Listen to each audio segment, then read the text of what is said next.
sempre a Champions League. Já era uma coisa.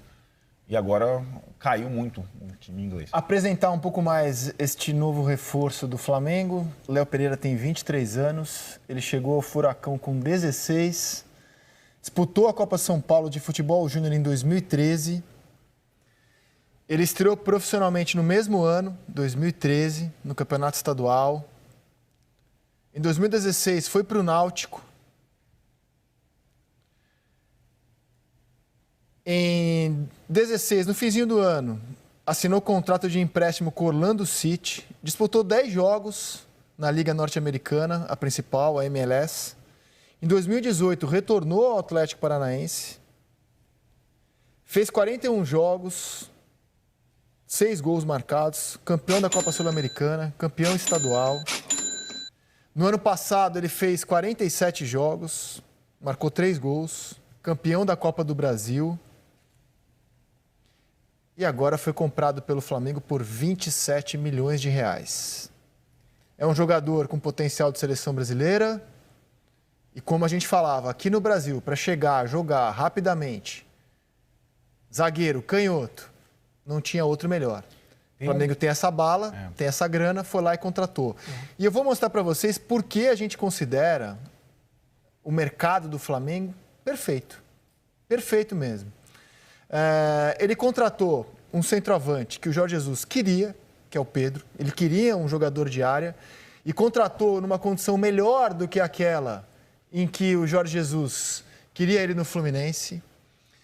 Ele aumentou a concorrência no elenco, com a chegada do Michael, do Pedro Rocha, do Thiago Maia. Ele substituiu o Pablo Mari e o Rodolfo com o Gustavo Henrique e Léo Pereira. Tem um ganho claro aí, Rodolfo por Gustavo Henrique ou Léo Pereira. Ele fez um caixa com a venda do Renier por 138 milhões de reais. E de quebra, o Flamengo ainda impede que o Grêmio se reforce com o Pedro, impede que o Corinthians se reforce com o Michael, impede que o Léo Pereira siga no Atlético Paranaense e impede que o Gustavo Henrique siga no Santos. Ou seja, além de se reforçar de forma muito boa, ele ainda enfraquece 4 rivais dele na Libertadores. 4. Mas não se reforça sem necessidade. Porque ao contrário do que o Palmeiras fez nos outros anos, que contratou muita gente que às vezes até não precisava, né? Porque o Palmeiras em determinado momento fez isso também. Foi para o mercado de maneira muito agressiva, tinha dinheiro para isso, mas às vezes contratava quem não precisava, só para que os clubes adversários não se reforçassem. Dava chapéu nos adversários, mas não precisava tanto ter aqueles caras para posição. O Flamengo contratou caras que ele precisa para reposição, para montar o elenco. O Michael, eu tenho dúvidas, porque o Flamengo tem outras opções ali com as mesmas características. Mas os outros jogadores, para reposição de elenco, para formação de elenco, eu acho que o Flamengo foi, de fato, preciso, tem dinheiro e foi contratar quem ele queria, na hora que ele queria, mostra que não vai ter para ninguém de novo. E um time que incomodaria, né, entre aspas, porque jogou muito bem contra o Flamengo, o próprio Atlético Paranaense, está desmantelado, porque perde Bruno Guimarães, marca o Rubem, pode perder o Rony, Léo Pereira. O técnico. Então, assim... O Atlético é um clube muito peculiar, né? E acho que ele tem muito a imagem do seu comandante, o Petralha. E, normalmente, e foi assim nos outros times vencedores, o Petralha tem uma história interessante, porque quando o Atlético foi campeão brasileiro em 2001, que ninguém esperava, aquele time que era treinado pelo Geninho, tinha o Kleber, o Alex Mineiro, o Kleberson, o Atlético... Cocito. O Rizek só lembra dos jogadores mais viris. Lembra do Cocito? Davi que na pelada. Lembro. Cocito foi para a seleção de base. Então, Cocito. O Atlético, daquela vez, digamos que contra a vontade do Petralha, decidiu manter o time vencedor, aumentando o salário de todo mundo e tudo mais, e o time caiu na fase de grupos da Libertadores, no ano seguinte, com o mesmo elenco e tudo mais, com o mesmo treinador. Desde então, o Petralha tem a tese dele, é uma tese discutível, é que quando um time chega no ápice, na conquista, ele não vai conseguir se manter em grande nível, isso ele olhando para o time dele, para o clube dele. O que ele faz? Se tiver boas ofertas, ele vai reformular. Ele está reformulando. O time do Atlético, o Pedrinho falou, está desmantelado. Desmantelado, completamente desmantelado. Total incógnita. A única preocupação, vender bem. Então, vender bem para formar um outro time. Então, o Atlético vai ser outro time. Praticamente o mesmo nas 2 últimas temporadas, sendo que na outra vendeu o Pablo bem para o São Paulo, né? Ele fez uma... E aí vai se reformular. Então, nem vejo o Atlético muito nessa... E perdeu gente em todos os setores, né? Perdeu seu principal zagueiro, perdeu seu principal volante, perdeu seu centroavante e pode perder seu principal atacante, que é o Rony. Isso. E as reposições não estão à altura. Não. Até pelo teto salarial, que eles não ultrapassam o teto salarial. Perdeu 2 reservas, Pedro Henrique e Camacho. Então. Perdeu o técnico. Aí a comparação, por exemplo, de Flamengo e Corinthians, uma outra comparação. A gente falava do Pedro Henrique. Pedro Henrique volta de empréstimo para o Corinthians, já é titular absoluto, sendo que ele não era titular do Atlético. O titular era o Léo e o Bambu, que está na seleção. Então, assim, o Corinthians hoje tem um titular que era reserva do Atlético, o Flamengo vai, sem saber se vai ser ainda titular, mas contrata o principal zagueiro do Atlético. A diferença Verdade? de poderio do Flamengo em relação aos outros é muito grande. O Corinthians queria contratar o Michael para ser a grande estrela da janela. O Flamengo foi lá e, sem muito esforço, contratou para ser um reserva do time. Isso. Acho que isso também mostra a diferença, né? O suposto trio de ataque reserva do Flamengo é Pedro Rocha, Michael e Pedro. Que seria titular absoluto no Grêmio. O Pedro queria, o Flamengo falou, não, vou trazer para ser reserva do Gabriel.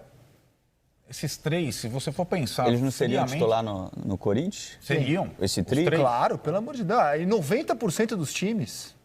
90% a porcentagem. Então, quase, se você for pensar, talvez não no Palmeiras. É isso que eu ia falar, talvez não no Palmeiras. O Pedro seria, eu acho, no Palmeiras. Cara, eu tenho o Antony em alta conta. Acho que o Everton Cebolinha no Grêmio não sairia. Tá bom, então, Mas os outros 2 jogariam no Grêmio. Exato.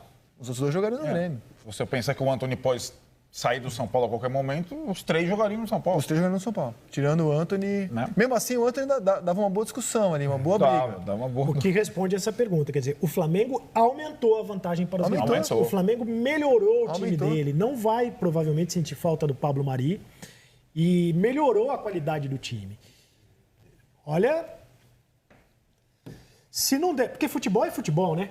Futebol pode acontecer qualquer coisa, mata-mata pode acontecer qualquer coisa, mas o Flamengo vai desenhando aí uma projeção de dominar o futebol brasileiro por mais uma temporada. Mas você falou, mata-mata pode acontecer qualquer coisa. Eu acho que o time do Grêmio é super enjoado, tem condição de no mata-mata, como fez o Atlético Paranaense ano passado, tirar o Flamengo, é possível. O Grêmio é um time, tá com o time enjoado. E contratou bem. Outros times têm condição de, no mata-mata, tirar o Flamengo de uma competição. Mas no pontos corridos é muito difícil. Nos pontos corridos é muito difícil. Com esse elenco, nos pontos corridos é muito difícil. Eu só tenho uma preocupação. Com esse elenco e com esse modelo de jogo que já venceu, é muito difícil. Eu só tenho uma preocupação com relação ao Flamengo, é a permanência do Jorge Jesus.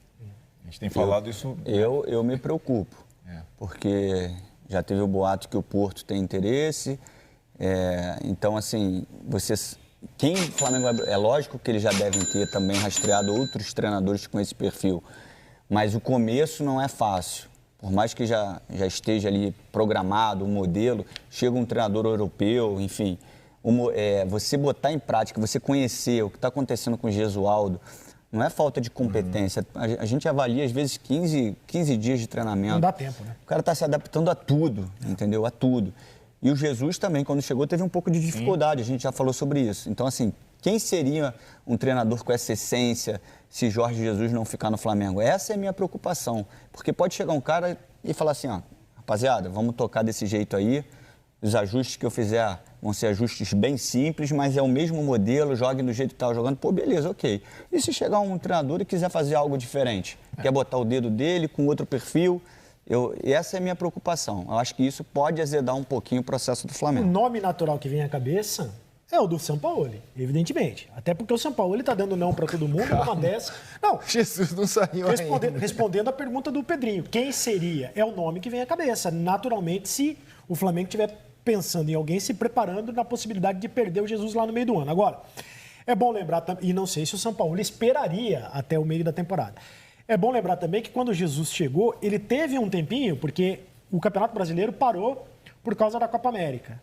Teve um tempinho ali de 20 dias para treinar o time. E esse ano não haverá esse tempo, porque o campeonato não vai parar para a Copa América. Então, se o Jesus, de fato, deixar o Flamengo na metade da temporada... O Jesus só vai sair se um gigante europeu, lá na próxima janela, trocar de técnico e quiser o português. Então, se tem muita coisa ainda para acontecer, para tirá-lo, né? Hoje, não há, assim, essa iminência, né, dele sair. Vai precisar um clube europeu querer trocar de técnico, apostar nele. Ainda tem um caminho aí pela frente, caso o Flamengo tenha que lidar com isso. O nosso colega Paulo Vinícius Coelho, que agora é nosso colega, vai estrear semana que vem no Bem Amigos, e estará também aqui na bancada do Seleção. Ele fez um levantamento nesse ano e foi muito curioso. A gente falou muito desse time titular do Flamengo, que todo mundo sabe escalar, do time do ano passado. Diego Alves, Rafinha, Rodrigo Caio, Pablo Mari, Felipe Luiz, Arão, Gerson, Everton Ribeiro, Arrascaeta, Bruno Henrique e Gabigol. Esse time jogou apenas 11 partidas com os 11 em campo. Apenas 11. Desculpa, 9 partidas com os 11 em campo. Foi na goleada ou nos 3-0 em cima do Palmeiras, no Maracanã. Na vitória contra o Santos. Na vitória sobre o Inter, no empate contra o Grêmio lá no Sul, jogo de da Libertadores, jogo da volta, 5-0. No segundo tempo contra o Vasco, nos 4-4. E no Flamengo e River Plate da final da Libertadores. A gente está mostrando as partidas, foram apenas 9 jogos. Quase todos super importantes, jogos chaves na temporada.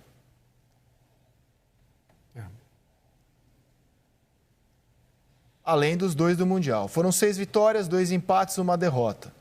22 gols feitos, 9 gols sofridos. Isso é bem interessante, porque lembra um pouco o que aconteceu com o time do Flamengo, aquele que todo mundo sabe de cor e salteado, campeão do mundo em 81. Isso. Que jogou poucas partidas, aqueles 11, né? Algumas mudanças, a gente fica às vezes com a imagem e, de fato... chama atenção, né? Porque é um time que já estava... todo mundo sabe escalar, do goleiro ao último. Raul, Leandro, Marinho, Mozart, Júnior, Andrade, Adílio e Zico, Tita, Nunes e Lico. Esse time jogou menos ainda. Então... Esse time jogou apenas 4 partidas, com os 11 em campo. É incrível. Apenas 4.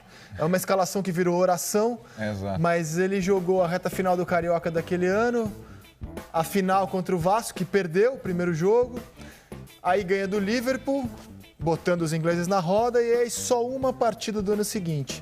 Essa equipe, pelo menos, durou mais, essa formação clássica dos 11. Eu estava nesse jogo, esse 3-4 aí, no Morumbi, no São Paulo, que tinha um timão também. Esse jogo foi épico.